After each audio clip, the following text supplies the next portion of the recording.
Pacific സമുദ്രത്തിൽ കാണപ്പെടുന്ന സവിശേഷമായ കാലാവസ്ഥാ പ്രതിഭാസമാണ് എൽ നിനോ. പസഫിക്കിലെ മധ്യഭാഗത്ത് ഭൂമധ്യരേഖയ്ക്ക് ചുറ്റുമായി ഒരു നിശ്ചിത പ്രദേശത്ത് സമുദ്രത്തിന്റെ ഉപരിതലത്തിൽ അസാധാരണ ചൂട് രൂപപ്പെടും. ഭൂമിയുടെ പടിഞ്ഞാറുവശത്തേക്കു സഞ്ചരിക്കുന്ന വായുപ്രവാഹത്തിന്റെ വേഗം കുറയുകയും ചൂടുവെള്ളം കിഴക്കോട്ട് തള്ളി മാറ്റപ്പെടുകയും ചെയ്യുന്നതാണ് എൽ നിനോയ്ക്ക് കാരണം. ഇതിന്റെ ഫലമായി മധ്യരേഖാ പസഫിക്കിലെ സമുദ്രോപരിതല താപനില ശരാശരിയേക്കാൾ കൂടുതലാകും. ഭൂമിയിൽ സാധാരണഗതിയിൽ ലഭ്യമാകുന്ന മഴയുടെയും ചൂടിന്റെയും കാറ്റിന്റെയും ഒക്കെ ദിശയും സമയക്രമവും മാറ്റാൻ ഈ പ്രതിഭാസത്തിന് കഴിയും. ആഗോളതലത്തിൽ തന്നെ 2023 കഴിഞ്ഞ 100 വർഷത്തെ ഏറ്റവും ചൂട് കൂടിയ വർഷമായിട്ടാണ് കടന്നുപോയത്. അതിന്റെ തുടർച്ചയാണ് 2024 കാണുന്നത്.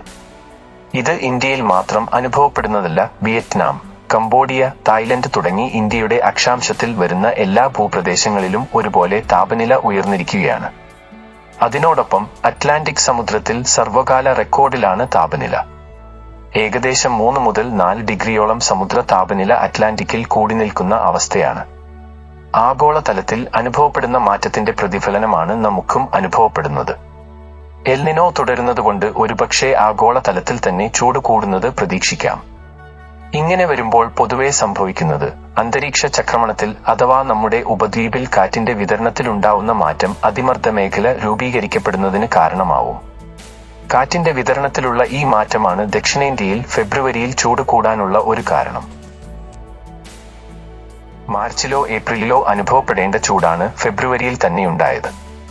എല്ലാ മേഖലകളിലും അത് പ്രതികൂലമായി ബാധിച്ചുകൊണ്ടിരിക്കുകയാണ്. എൽ നിനോ എഫക്റ്റ് ഉള്ളതുകൊണ്ടാണ് ദക്ഷിണേന്ത്യയിലാകെ ഫെബ്രുവരി മുഴുവൻ ചൂട് കൂടിയത്. എൽ നിനോ എഫക്റ്റും അതിന്റെ ഭാഗമായി അതിമർദ്ദ മേഖല രൂപപ്പെട്ടതും കാരണം പെനിൻസുലാർ ഇന്ത്യയുടെ മുകൾ ഭാഗത്തും കേരളത്തിന്റെ തീരത്തോട് ചേർന്നു കിടക്കുന്ന അറബിക്കടലുമാണ് ഏറ്റവും ചൂട് പിടിച്ചു കിടക്കുന്നത്. ഇപ്രാവശ്യം പാലക്കാടിനേക്കാൾ കൂടുതൽ ചൂട് അനുഭവപ്പെട്ടത് തീരപ്രദേശങ്ങളിലായിരുന്നു. സൂര്യനിൽ നിന്ന് നേരിട്ടുള്ള ചൂട്, അതായത് സൂര്യൻ വടക്കോട്ട് പോകുന്നത് അനുസരിച്ചാണ് പാലക്കാട്, മലപ്പുറം, തൃശൂർ ഭാഗങ്ങളിൽ ചൂട് കൂടുന്നത്. അങ്ങനെയാണത് സ്ഥിരമായി സംഭവിച്ചു കൊണ്ടിരുന്നിരുന്നത്. എന്നാൽ ഈ ഫെബ്രുവരിയിൽ അന്തരീക്ഷ കാറ്റിലുണ്ടാകുന്ന മാറ്റത്തിന്റെ ഫലമായാണ് താപനിലയിൽ വർധനവുണ്ടായത്. 2015-16 ഇതുപോലെ തീരമേഖലയിൽ താപനില കൂടിയ സമയമുണ്ടായിരുന്നു. അതുമാത്രമല്ല, കഴിഞ്ഞ വർഷങ്ങളിൽ കേരളത്തിൽ നഗരവത്കരണത്തിന്റെ തോത് വലിയ രീതിയിൽ കൂടിയിട്ടുണ്ടല്ലോ. അതെല്ലാം താപനിലയെ സ്വാധീനിക്കുന്ന ഘടകങ്ങളാണ്. ഇന്നിപ്പോൾ കേരളത്തിൽ 6 വരിപ്പാത പണിയുന്നതിനു വേണ്ടി വശങ്ങളിലുണ്ടായിരുന്ന മരങ്ങളൊക്കെ വെട്ടിമുറിച്ചിട്ടുള്ളത് നാം കാണുന്നുണ്ട്. ഇതൊക്കെ പഠനങ്ങൾ ആവശ്യപ്പെടുന്ന മേഖലയാണ്. നീളത്തിലാണ് കിടക്കുന്നതെങ്കിലും ആകെ ഭൂമിയുടെ വിസ്തീർണം എടുത്താൽ കേരളത്തിൽ 1000-ലധികം ഹെക്ടർ ഏരിയയിലാണ് റോഡ് പണിയുടെ ഭാഗമായി മാറ്റങ്ങൾ വന്നുകൊണ്ടിരിക്കുന്നത്. ഇതിന്റെ ആഘാതം ഉറപ്പായും ഉണ്ടാവും. മൈക്രോ ലെവലിൽ അല്ലെങ്കിലും മാക്രോ ലെവലിൽ ഇതുമൂലം കാലാവസ്ഥയിൽ മാറ്റങ്ങളുണ്ടാകാൻ സാധ്യതയുണ്ട്. ഇതെല്ലാം പരസ്പരബന്ധിതമാണല്ലോ. ഈ ചൂട് മനുഷ്യരിൽ മാത്രമല്ല, മൃഗങ്ങളിലും പക്ഷികളിലുമൊക്കെ പലതരത്തിലാണ് അനുഭവപ്പെടുക. വളർത്തുമൃഗങ്ങൾക്കും പ്രശ്നങ്ങളുണ്ടാകും. സൂക്ഷ്മമായി നിരീക്ഷിച്ചാൽ പാലിന്റെ അളവ് കുറയുന്നതും മുട്ടയുടെ വലുപ്പം കുറയുന്നതും കാണാം. അവയുടെ മെന്റൽ സ്ട്രെസ്സും പരിഗണിക്കേണ്ടതായിട്ടുണ്ട്.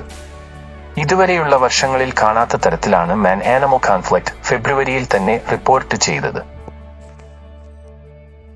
കാട്ടിൽ വന്യജീവികൾക്ക് ആവശ്യമായ ഭക്ഷണവും വെള്ളവുമെല്ലാം കുറയുന്നതിന്റെയും കൂടി ഭാഗമായാണ് അവർക്ക് മനുഷ്യവാസ സ്ഥലങ്ങളിലേക്ക് ഇറങ്ങിവരേണ്ടി വരുന്നത്. ഈ ഘടകങ്ങളെക്കുറിച്ച് ആരും വലിയ ചർച്ച നടത്തുന്നില്ല. മൃഗങ്ങളോട് ശത്രുത മനോഭാവത്തിലാണ് പെരുമാറിക്കൊണ്ടിരിക്കുന്നത്. ഉറപ്പായും മൃഗങ്ങളുടെ പോപ്പുലേഷൻ കൂടിയിട്ടുണ്ടാവും, അതൊരു ഘടകമാണ്. എന്നാലും വിഭവ ദൗർലഭ്യത്തെക്കുറിച്ച് അധികമാരും ചർച്ച ചെയ്യുന്നില്ല. ഇതെല്ലാം ചൂട് കൂടുന്നതുകൊണ്ട് സംഭവിക്കുന്നതാണ്.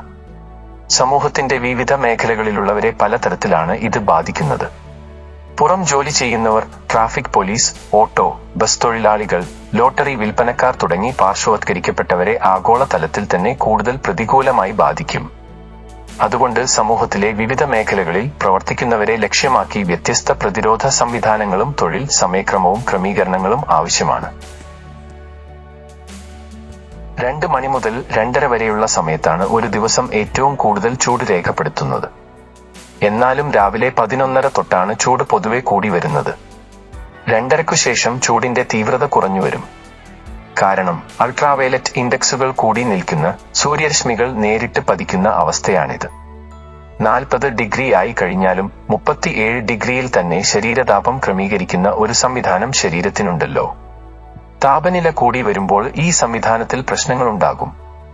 ഇത് ഓരോ വ്യക്തികളിലും വ്യത്യസ്ത രീതിയിലാണ് ബാധിക്കുന്നത്. വ്യക്തികളുടെ പ്രായം, ലിംഗം തുടങ്ങിയവയെല്ലാം ഇതിനെ ബാധിക്കുന്ന ഘടകങ്ങളാണ്. കൊച്ചുകുട്ടികളെക്കാൾ മുതിർന്ന ആളുകളെയാണ് ഇത് ബാധിക്കുന്നത്. ആരോഗ്യ പ്രശ്നങ്ങളുള്ളവരെയും ഇത് ബാധിക്കുന്നുണ്ട്.